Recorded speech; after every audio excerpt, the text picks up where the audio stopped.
एक गांव में दो ब्राह्मण रहते थे। दोनों पड़ोसी थे। एक गरीब था तो दूसरा अमीर। गरीब ब्राह्मण की पत्नी अपनी गरीबी के कारण उसे रोज ताने देती थी और उसे झगड़ती थी।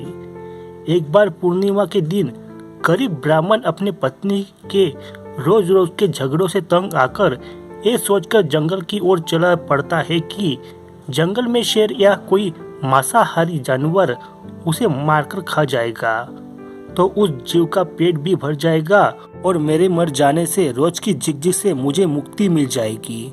जंगल में थोड़ी दूर चलते ही उसे एक गुफा नजर आती है। वह उस गुफा की तरफ चल देता है। उस गुफा में एक शेर सोया हुआ होता है और शेर की नींद में खलल ना पड़े इसलिए उस दिन गुफा के द्वार पर एक हंस पहरा दे रहा होता है।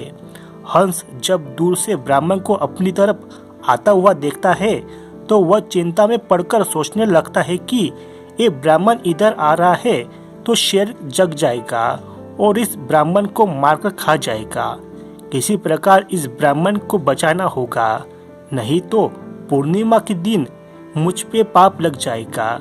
लेकिन इसे बचाए तो बचाए कैसे? तभी हंस को एक उपाय सूझता है और वो हंस शेर के भाग्य की तारीफ करते हुए कहने लगता है कि अरे ओ जंगल के राजा, उठो, आज आपके भाग्य खुल गए हैं। पूर्णिमा के दिन स्वयं ब्राह्मण देव आपके घर पधारे हैं।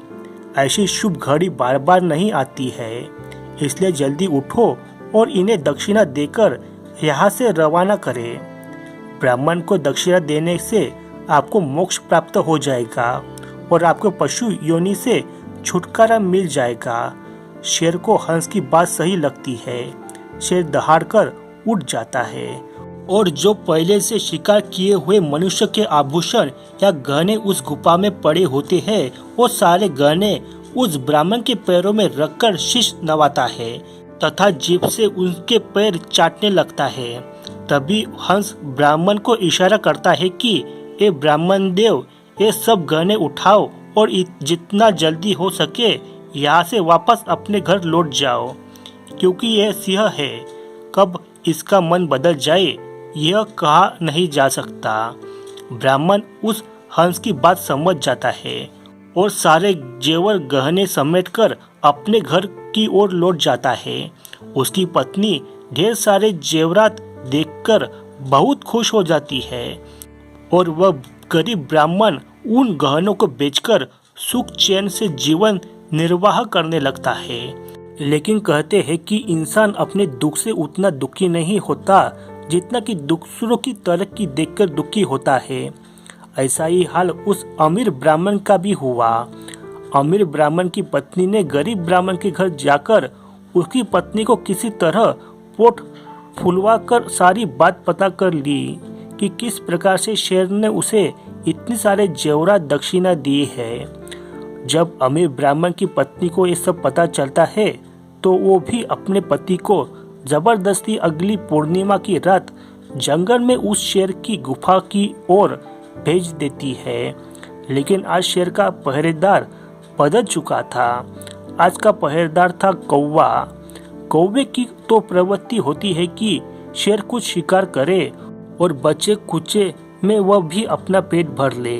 जब वह कौवा ब्राह्मण को शेर की गुफा की ओर आता देखता है तो वो सोचता है कि बहुत बढ़िया, आज तो मुझे इंसान का गोश्त खाने को मिलेगा।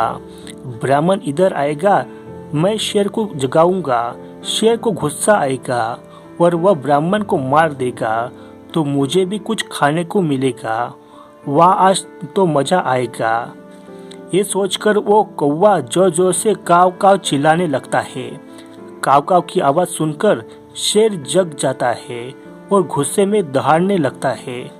तभी शेर की नजर गुफा के बाहर खड़े उस अमीर ब्राह्मण पर पड़ती है। ब्राह्मण को देखकर उसे हंस की बात याद आ जाती है।